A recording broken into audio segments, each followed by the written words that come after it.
कृष्णम वंदे जगद्गुरुम। जय श्री राधे, नमो नारायण।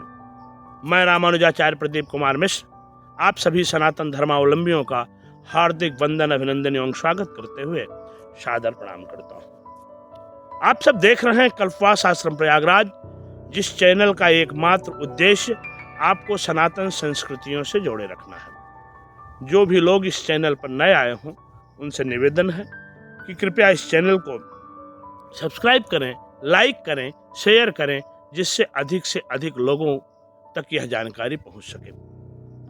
आज जिस विषय के साथ हम सब उपस्थित हुए हैं वह विषय है कि कार्तिक मास के कृष्ण पक्ष की एकादशी को हम किस नाम से जानते हैं, इस एकादशी का क्या महत्व है। एक बार की बात है, महाराज युधिष्ठिर ने भगवान श्री हरि से पूछा कि भगवान, ये कार्तिक मास की जो एकादशी है इसे हम किस नाम से जानते हैं। भगवान श्री हरि ने कहा कि युधिष्ठिर, यह एकादशी रमा एकादशी के नाम से जानी जाती है, जो बड़ी ही पवित्र एकादशी है। जाने अनजाने में भी व्यक्ति अगर इस एकादशी का व्रत करता है तो उसके पूर्व के किए गए सारे पाप नष्ट हो जाते हैं और अंत में वह भगवान का सायुज्य प्राप्त करता है। एक राजा हुआ करते थे जिनका नाम मुचकुंद था। मुचकुंद बड़े ही प्रतापी राजा थे। उनके पास एक सुलक्षणा पुत्री थी जिसका नाम चंद्रभागा था, जो बाद में चंद्रभागा नाम की नदी के नाम से मशहूर हुई। उस चंद्रभागा का विवाह उन्होंने राजा चंद्रसेन के पुत्र शोभन के साथ कर दिया। एक बार शोभन अपनी पत्नी के साथ ससुराल आए हुए थे। दशमी का दिन था।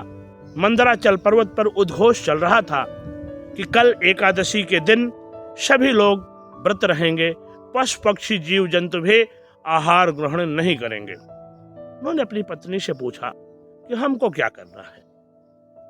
तब चंद्रभागा ने कहा कि ऐ स्वामी, इस मंदराचल पर्वत पर राजा मुचकुंद के राज्य में एकादशी को कोई भी अन्न ग्रहण नहीं करता, चाहे वह जीव जंतु ही क्यों न हो। ऐसी स्थिति में अगर आप अन्न ग्रहण करेंगे तो लोग आपको सम्मान की दृष्टि से नहीं देखेंगे। इसलिए आप भी साहस कर लीजिए, साहस करके एकादशी का व्रत कीजिए।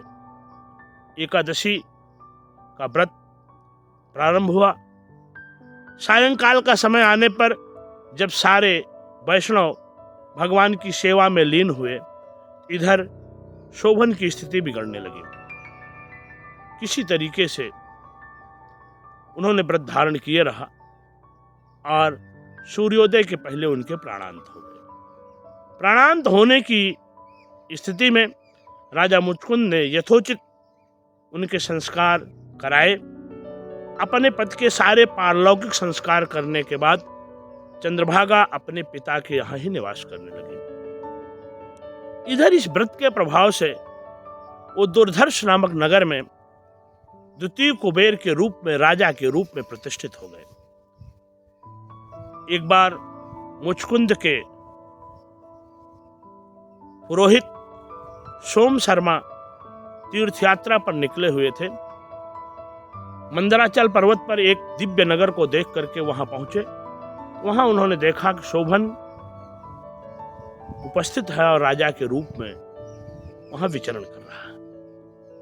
शोभन ने वो यथोचित संस्कार के कारण उनको प्रणाम किया और सम्मान दिया। तत्पश्चात सोम शर्मा ने पूछा कि आप यहाँ क्या कर रहे हैं। उन्होंने कहा, ऐ गुरुदेव, जाने अनजाने में रमा एकादशी के व्रत करने का प्रभाव है कि आज मैं इस स्थिति में हूँ। राजा मुचकुंद और मेरी प्रिया चंद्रभागा से सारा वृत्तांत बता दीजिएगा, लेकिन मुझे लगता है कि मेरा यह राज्य स्थिर नहीं रहेगा, क्योंकि मेरा पुण्य बहुत अधिक नहीं है।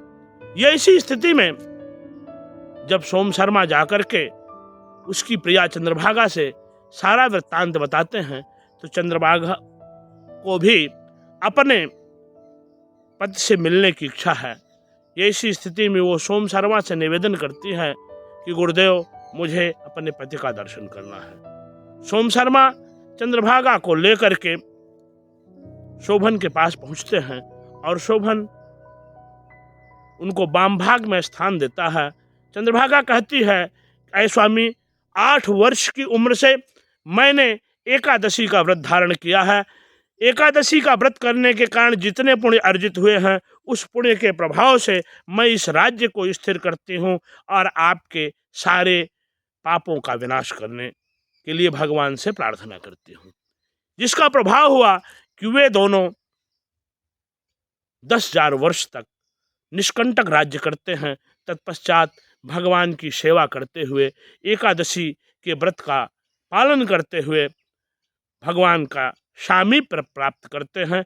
निश्चित ही रमा एकादशी बड़ा ही पुण्यकारक एकादशी है और व्यक्ति के सारे पापों का विनाश करने की क्षमता रखती है। इसलिए 28 तारीख को आप सब रमा एकादशी का व्रत करें और अपने पापों की मुक्ति के लिए प्रभु से प्रार्थना करें। एक बार पुनः निवेदन कि अधिक से अधिक इस चैनल से जुड़ें, लाइक करें, सब्सक्राइब करें, शेयर करें। जय श्री राधे। कृष्णम वंदे जगद्गुरुम।